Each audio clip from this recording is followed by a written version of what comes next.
Hi, welcome to another edition of the Alan Rosenberg Show. Today I'm going to be doing another episode of my first blank albums. And today, as you can see, I'm going to be talking about my first Genesis albums. This is going to be a good one because this is kind of a unique story. Stay to the end because I'm going to be showing you a stack of original ads back from Genesis from 1971, 72, 73. Because I was a fan of Genesis back then, believe it or not. Again, I was born in 63, so I was a fan of Genesis really, really young. But how did a 10-year-old discover Genesis when they were virtually unknown here in the United States? That's the story. So one of the most fun parts of being a music collector, like all of you watching my channel and me, is discovering bands that you fall in love with that are either virtually unknown, they're kind of your secret pet band that you just love, or a band that just hasn't broken yet. And on occasion that's happened with me, and I'm sure it's happened with you. It certainly happened with me with Genesis. So how did I discover Genesis back in 1973 when I was 10 years old? Now, I have never had any friends or family that have been in the music business. I never had a connection. I'm just an outside fan like you. Bought all the music I own, well, 99% of it anyway. Anyway, back in the early 70s, I guess 73, my father became friends with a guy named Louis Merenstein, who I didn't know, of course, at the time. Found out later Louis Merenstein produced Van Morrison's Astro Weeks album, and Lou Merenstein was a big wheel at Buddha Records in New York. So one day when my dad came home from work back in early, I guess, 73, he came home with about 10 records. And me and my older sister, he said, here, I got you like 10 albums. My dad had no interest in popular music. Rock and roll was garbage to him. He didn't have any idea what they were. He's like, here's 10 records that Lou Merenstein at Buddha Records gave to me, and you and your sister can split them, which is exactly what we did. We didn't know who these artists were. And in those 10 albums, I chose these two albums. These are first pressings, I've showed them before, of Genesis Foxtrot and Genesis Nursery Cryme. They came out on the famous Charisma label, which was distributed by Buddha Records. That's how I discovered Genesis. Here's the amazing artwork. So why did I choose these two albums? I had never heard of Genesis. My sister, 4 years older, 1973, never heard of Genesis really either. They were pretty much an unknown entity here in the United States. Here's the original Nursery Cryme. I simply chose these two albums because I just thought it was the greatest artwork I had ever seen in my life for these two albums. I'm like, I got to choose these two. And I played these two albums in 1973 to death. Now, of course, Nursery Cryme came out in 71 and Foxtrot came out in 72. So I was a year or 2 years late. But in the United States, man, I can honestly tell you when I was 10, but even my sister, 4 years older, nobody that we knew Genesis. They were not getting any kind of play. They weren't getting written about, nothing. And they were what I would call at that time like my favorite pet band. And in fact, from 1973 through 1977, Genesis was my second favorite band in the world, only behind the Rolling Stones. Then, of course, they started making it big in 78. By 79, they were changing their sound, and I just lost a lot of appeal for them because they just changed so much. But as of today, I have 64 Genesis albums. That does not include the Phil Collins solo albums, Steve Hackett solo albums, Peter Gabriel, Tony Banks, Mike Rutherford. I have their solo records, a lot of them. But Genesis, for me, from 73 through 77 to this day, probably would be like my second favorite band. I mean, they're just part of my DNA, and I melt when I listen to them to this day. And so that was my first two Genesis albums, Nursery Cryme and Foxtrot, which I got in 1973, courtesy of my father bringing them home, and was giving them by Louis Merenstein from Buddha Records, who distributed the famous Charisma label, and that was the artwork. In fact, you want to see something cool on this version of Nursery Cryme, the label on that side is botched up. I don't know if you can see that. It's like misprinted. There you go. You can see. It's not supposed to look like that. So a little interesting for that. So that was 73. 74, I did not buy any Genesis albums. I was still playing these two to death. But very early in 1975, I went to Woolworth. I think it was Woolworth, where they had the cutouts. That actually may not be true. There you go, David. We had a little collapse there. That may not actually be true. I got a cutout of their live record, Genesis Live. And no, I had to have bought that at Woolworth, because I got that in 75. That's this one right here, the Genesis Live record, which actually was originally a recording from the King Biscuit Flower Hour. There's the cutout. I had to have gotten this from a record store as a cutout, but I got it in 75. And I love this album. Of course, it's only 5 songs, and they're all from Nursery Cryme and Foxtrot, except for The Knife, which was like the most intense live Genesis song I ever heard up till that point. That was just incredible. That, of course, came from Trespass. But I got live in 1975 very early, because that album originally came out in 1973. And in fact, here was a full-page ad that I got later on promoting Genesis Live. Now, this is a British ad. I got this later on. You could see, it says, see Genesis Live at the Reading Festival, August 26. I got this later on from a British magazine that I had bought. But I thought this was really cool. So Genesis obviously was more well-known over in Europe and certainly in Italy. But in the United States, nothing. And that was the first 3 albums. Later in 75, I picked up The Lamb Lies Down on Broadway, which originally came out very late in 74. The albums by Genesis always came out late in the year, like October, November, December. So Lamb came out late in 74. I got that in 75 as well, and that became a huge favorite of mine.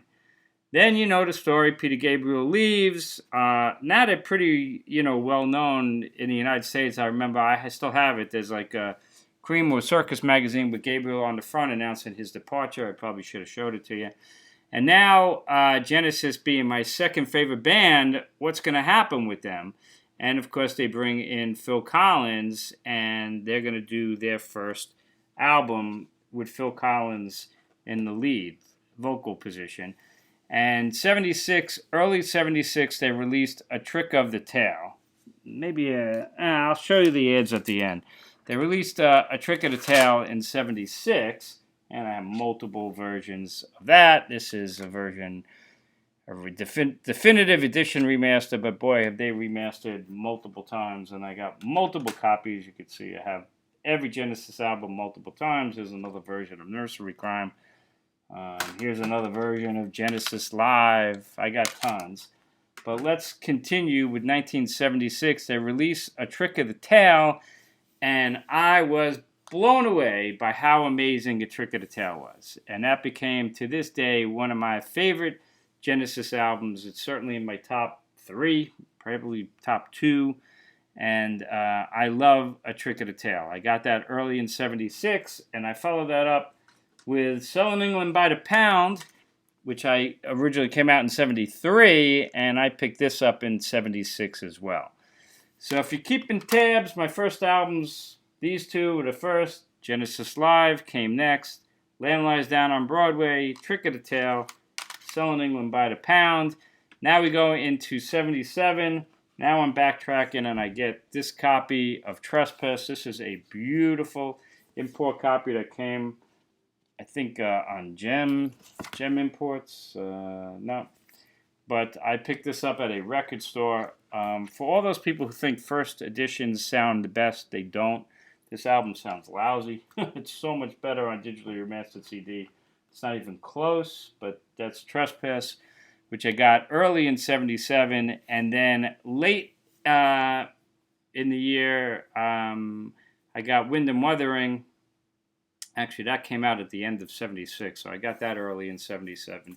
And then, of course, I got Seconds Out, and Seconds Out is also one of my favorite live albums of all time. And here's Wind and Wuthering over here. That's pretty much the peak of Genesis for me. Steve Hackett then leaves the band, and then they release, and then there were three in 78, which I picked up. My sister also had this on vinyl. I loved Follow You, Follow Me, and Many Too Many, amazing. But overall, this was a really heavy Tony Banks keyboards album, and it just didn't have the impact that all these other ones did. I still really liked And Then There Were Three, but the bloom was off the rose. By then, I really got into The Who and the Kinks, and Genesis was in my top 5 favorite bands, but no longer number 2. So there's my story. My best of, every year I do my favorite albums of the year. 1973, my Ground Zero. Foxtrot was my number 2 album of the year, even though it came out in 72. And 1976, A Trick of the Tail. That was my number 3 favorite album of the year in 76. And Seconds Out was my number 3 favorite album of the year in 1977. So Genesis has top 3 albums of all time for me in their particular years. There's my story. I have 64 Genesis albums, all of them multiple times in some cases. Let's go back in time because, like I said, I was a fan of the band back then and getting Rolling Stone magazine and Cream and Circus, and I still have a lot of that stuff. So let me show you at the end.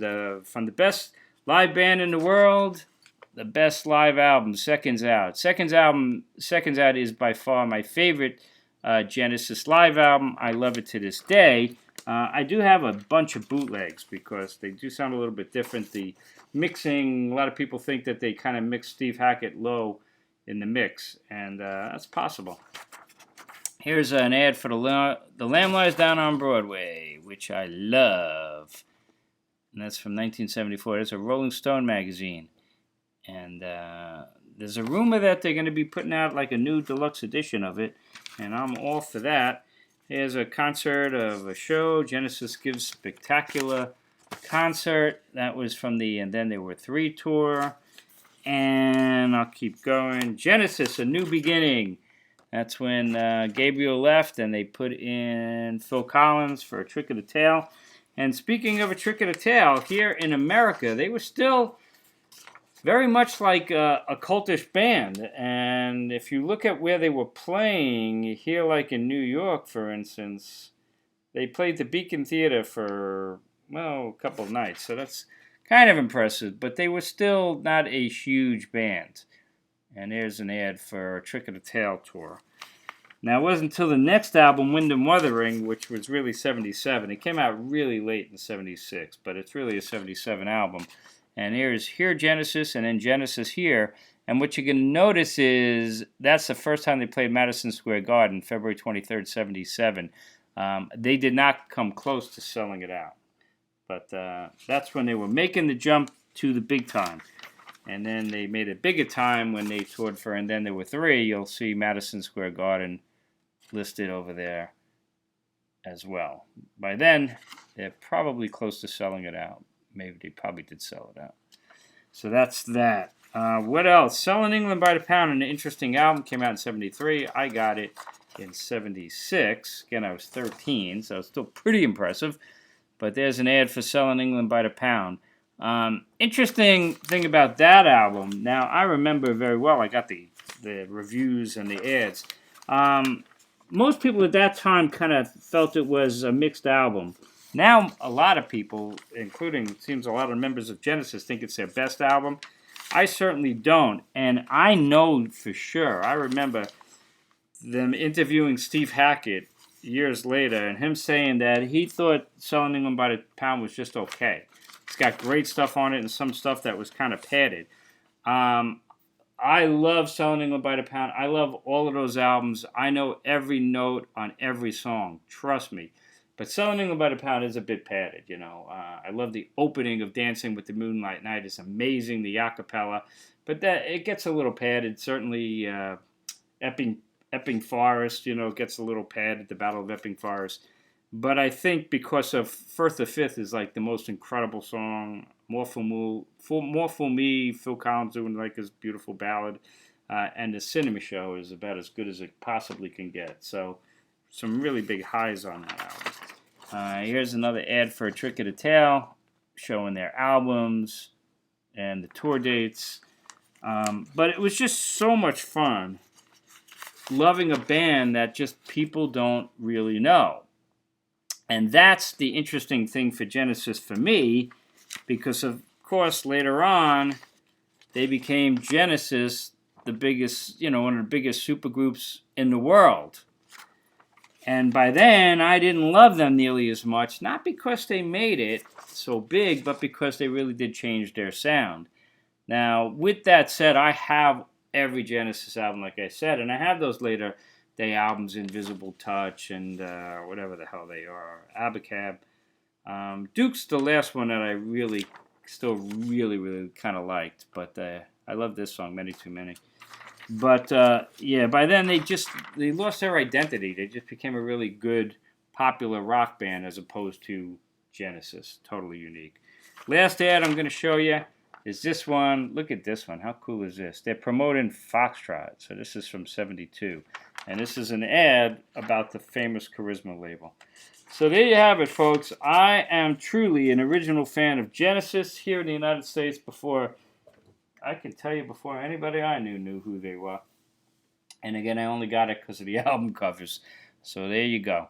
What's your thoughts on Genesis? Were you an original fan? I know that in Europe, and certainly Italy, they were a pretty big band, fairly early.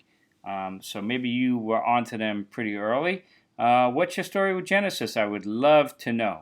As always, thanks so much for watching. I totally appreciate your support. Hit subscribe if you're new to my channel. That would be a cool thing to do. And check out my other videos. And thanks again, Tom, for this great concept. My first blank albums, my first Genesis albums, how I got into the bands.